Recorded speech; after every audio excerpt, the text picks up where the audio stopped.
Lucky me. No more child-rearing expenses, let's get divorced. What? I was utterly shocked when John suddenly dropped those words on me while we were preparing for a funeral. I knew he was selfish, but this was beyond anything I could have imagined. There's a woman I want to marry. But she doesn't want kids. So what? If Charlie is alive, I'll keep losing money on child support and medical bills, right? Ah, what a relief. How awful. I felt a chill run through me. That this man was Charlie's father. My head cleared, but my insides were boiling. I agree to the divorce. Yeah? Then I'll take the house, so get out as soon as you can. Just wait until the funeral's over. Fine. With that, John left. On the day of the funeral, I read Charlie's will. John turned pale, while relatives glared at him with fierce faces. It was time for a counterattack. My name is Natasha. I'm a 42-year-old housewife. I used to work in a company as a translator, but now I've switched jobs and work freelance. My husband John is 3 years my senior, 45 years old. We got married when I was 29, back when he was a client at my company. The next year, our son Charlie was born.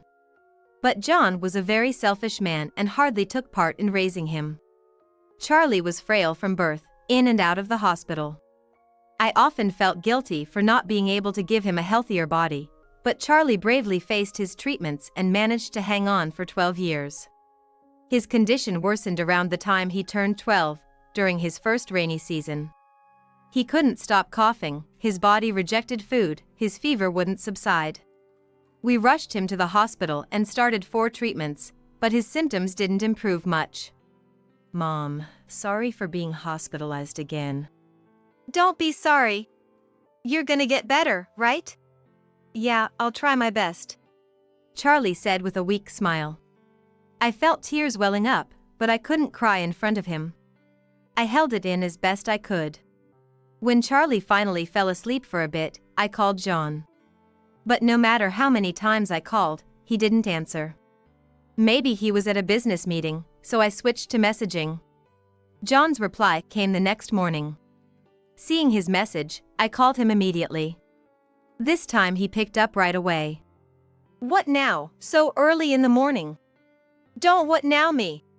Why won't you come? Charlie's fighting so hard. Well, my being there won't cure his sickness, right? And hey, the hospital bills must be piling up again? Tell the doctor to discharge him as soon as possible. What? How can you say that? Ah, can't hear you. I'm off to work now. Wait a... John hung up without listening to me. He'd always been indifferent towards Charlie, but he'd never been this cruel before. I clenched my phone, shaking with anger. Even as the rainy season ended and summer began, Charlie's condition didn't improve. The doctors doubted he would make it to winter, so I cut back on work to be with him as much as possible. Mom, you've been with me from morning to evening lately. Is your work okay? It's fine. I'm managing everything from home, so don't worry. If you say so. Charlie didn't seem convinced. He probably thought my work had dried up because of him. After that conversation, to avoid causing him any more stress, I started bringing my laptop and working right in front of him. Charlie loved books and spent most of his days reading. He also liked studying and would join the hospital school when he felt up to it. I wanted to let him do anything he wished. But John, on the other hand, seemed very displeased with me, not only avoiding visiting Charlie but also constantly complaining at home. Hey, is that kid still not discharged? Staying in a private room, huh? What a waste of money. How can you say that when your son is fighting so hard? Why don't you visit him for once? I'm busy, okay? You visiting him is enough. John never changed his attitude and never visited Charlie in the hospital. Even though he was Charlie's father, I knew Charlie must be feeling lonely. But I understood that forcing John to visit against his will wouldn't help, so I didn't push it further. By this time, John often came home late, reeking of alcohol. He claimed it was for client entertaining, but the lipstick on his laundered shirts and receipts from motels hinted at an affair. He couldn't make time for Charlie but had time for some other woman. My love for John had run out, but I feared that divorcing him would sadden Charlie. I thought so and endured it. Meanwhile, Charlie's condition worsened. Called in by his doctor, I was told something shocking. "I'm sorry, but he only has about a month left." What? Doctor, isn't there anything you can do? "There's not much more we can do." As I broke down in tears, the doctor assured me, "We'll do our best till the very end." For about half a month, we continued treatment consulting with the doctor, but as expected, Charlie's body weakened further. "Am I gonna be gone soon?" What are you saying? There's so much more you want to do, right? I encouraged him with those words, but cried in private, away from Charlie's sight. Finally, when the doctor said that further treatment was pointless, I decided to take Charlie home to spend his last moments. Are we going home? Yes, the doctor said a change of scenery for a few days would be good. Yay! Charlie's weak yet childlike response made me fight back tears. I told John about it, but all he said was "huh," and left the house. This man is beyond redemption. I had completely lost hope in that man. The discharge was scheduled for the next evening, so I busied myself with preparations and paperwork. While packing Charlie's belongings, he suddenly asked me, "Mom, do you love Dad?" What? Surprised by the sudden question, I stopped what I was doing. Charlie continued without waiting for my response.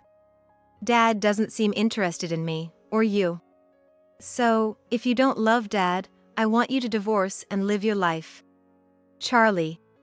He must have realized that things weren't going well between John and me.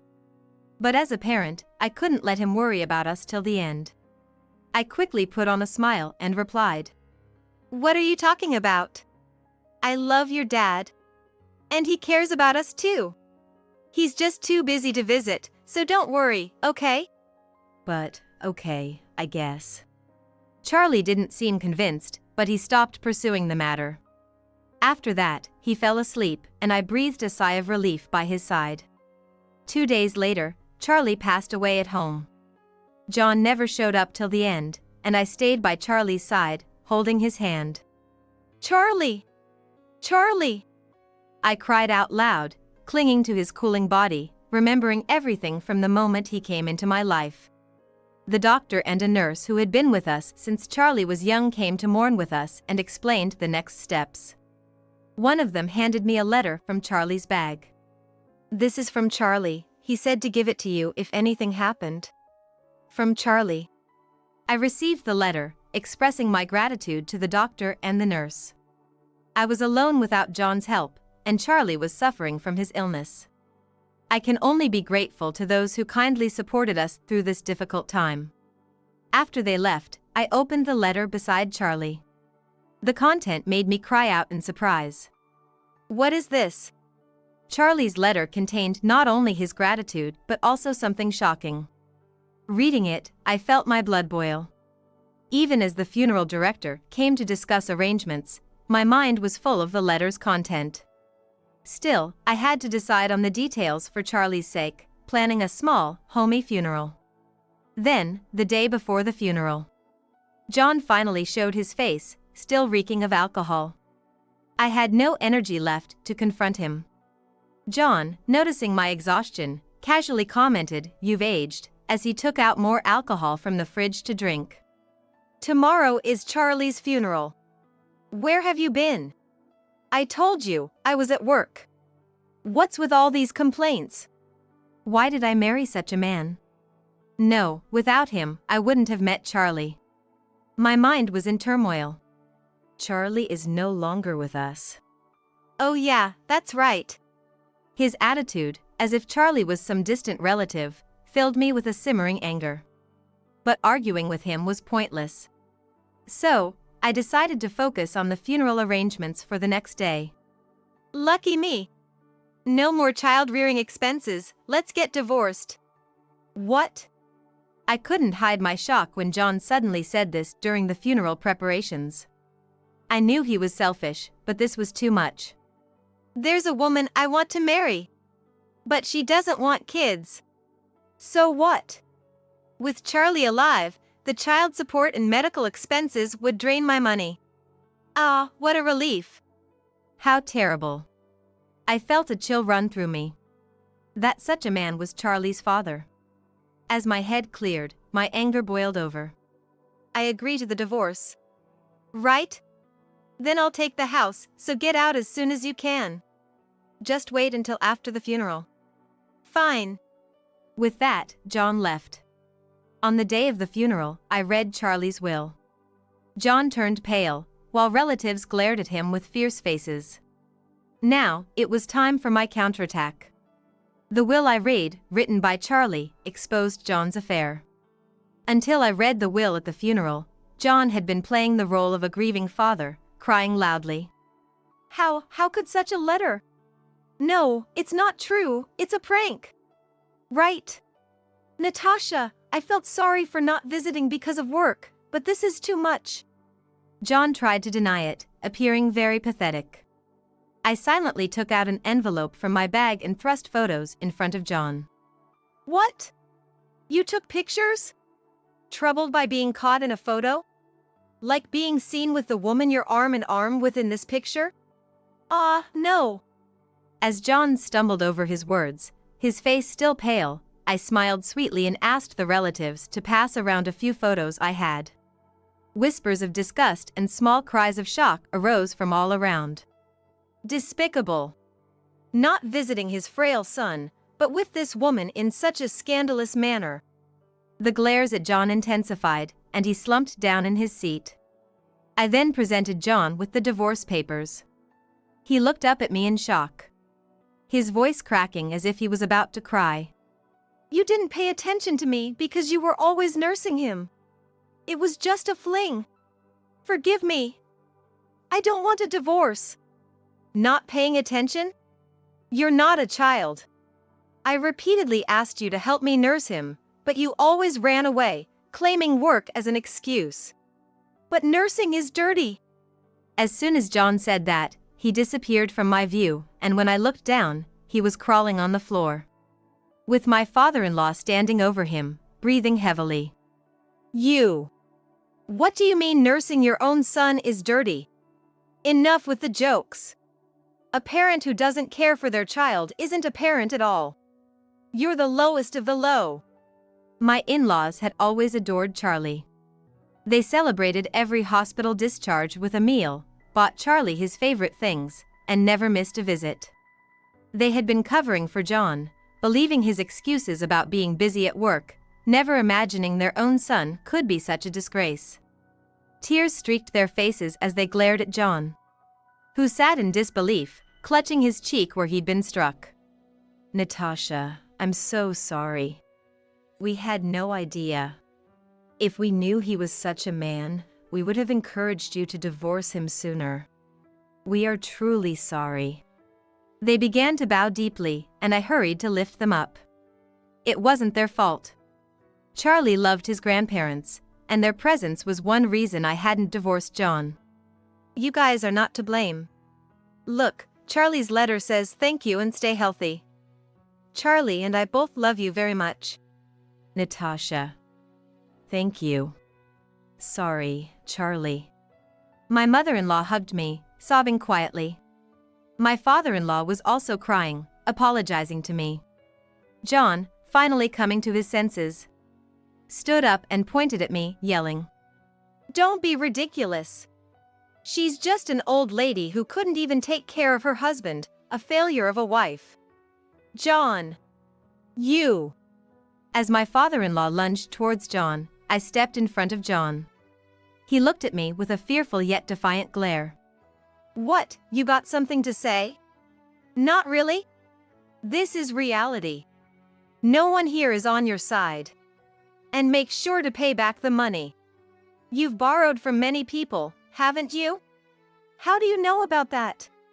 At my words, relatives who had lent John money began murmuring. After reading Charlie's letter, I had contacted the relatives. Charlie had overheard John's expensive activities. involving a woman from a nightclub who loved lavish things like brand products and overseas trips. John, paying for all of it, could never afford such a lifestyle on his salary alone. Realizing this, I had checked if anyone had lent him money. And to my surprise, it wasn't just John's relatives, but mine as well, under the pretense of Charlie's medical expenses. While I had initially informed them just to thank and promise repayment, with the current situation, they realized John had used the money not for Charlie but for his affair. Don't joke with me. I lent that money thinking it was for Charlie. Give me back my $20,000 right now. Same here. I want my $40,000 back. These words set off a cascade of demands from various relatives for the money they had lent. John looked around, his face turning even paler with each claim. Then he turned to me, smiling weakly. Natasha, we're a couple, right? You'll help me, won't you? What? Are you serious? You didn't help with nursing, didn't contribute to the medical expenses or even the living expenses, and instead borrowed from everyone for your own selfish needs. Unbelievable. Why would I help you? Don't say things like that. With a pathetic voice, John slumped back down, seemingly out of energy to retort. I looked down at him, ready to deliver the final blow, and called to the entrance. Cheryl, please come in. Cheryl! Why is she here? John's face was a picture of sheer panic as he stared at the entrance. The woman named Cheryl walked towards me, hesitantly. She looked plain with light makeup, a stark contrast to the woman in the photos. I invited her. On Charlie's last day, she was with you, right? I thought it would be nice if she could attend the funeral. I'm sorry about this. Save it. No need for such superficial words. Cheryl closed her mouth tightly at my response. Her face as pale as John's. I handed her some documents. I called you here today to sign these. Please read them carefully and sign. $100,000. I can't pay that, it's impossible. It's not for you to decide whether you can pay or not. Cheryl looked at me with pleading eyes, but I wasn't about to let her off easily. His gesture irritated me, but I had no intention of snapping over such a thing. Then, John, trembling, stood between Cheryl and me. What now? It's my fault. So please, forgive Cheryl. Demanding $100,000 from her is just too cruel. Why should I? I'm merely asking for compensation for the affair. John raised his eyebrows and sighed heavily. While screaming inside that I'm the one who wants to sigh, I waited for John's next words. That's because Cheryl is fragile, unlike you. How do you expect her to earn $100,000? How cruel can you be? John. Cheryl clung to John's back, both seemingly lost in each other. The cold stares weren't only from me. The relatives were ready to give them a piece of their mind, but I decided to add fuel to the fire. Cheryl, your son is hospitalized, right? Son. Cheryl flinched. I continued. He's 12, just like Charlie was. Always in the hospital. Your ex-husband took custody, right? Tough, with all the hospital and treatment costs, not to mention the bed fees. You must be getting quite a demand for child support, aren't you? How do you know that? Cheryl looked at me as if she'd seen a ghost. John was frozen in shock. I pulled out some documents from my bag and handed them to John. He shakily read them, then suddenly pushed Cheryl away. Hey! What's this? Divorced?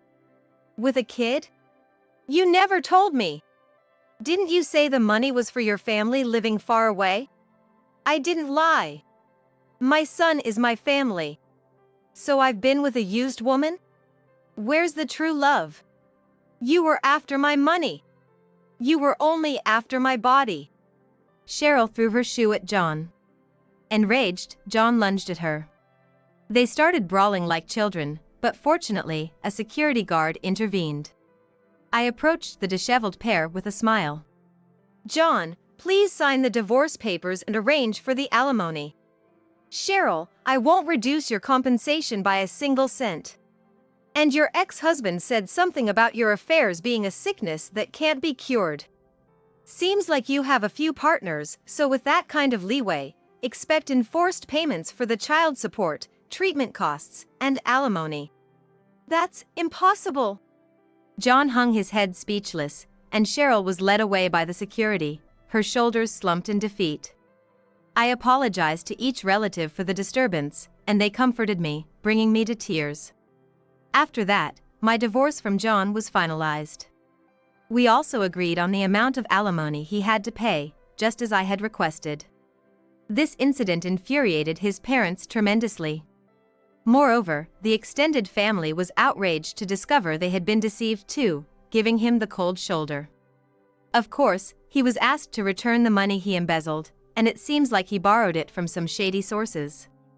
To repay the debt, he's been working his fingers to the bone with multiple jobs, but the repayment is so huge that he's rumored to have nothing left for living expenses. Eventually, unable to keep up with the ballooning interest, last month he was taken away by some intimidating guys. His parents don't even intend to file a missing person report, so while I hope he's safe, I can't help but wish he suffers unimaginable pain. As for Cheryl, all the men she dated found out about her affairs and the child she had, cutting off all financial support. At 30, she's considered old for her line of work, struggling to attract clients, and eventually had to turn to her parents. She paid the alimony in one lump sum. However, she's since been sent to work on a farm on some island, with her wages going directly to her parents for debt repayment. As for me, I moved with Charlie's memorial tablet. I bought a house near the ocean, something Charlie always wanted, and now live there alone with the cat he wished for. I look forward to the times when my in-laws visit, and we reminisce about Charlie. Another letter from Charlie arrived for me. In it, he wrote in slightly blurred script about his gratitude, apologies for leaving for heaven first, and his wish to be my child again in another life. The letter ended with stay true to yourself, stay healthy, and live a long life, inspiring me to live my life for Charlie. Despite the sadness of not seeing my beloved child grow up, I'm living each day to the fullest.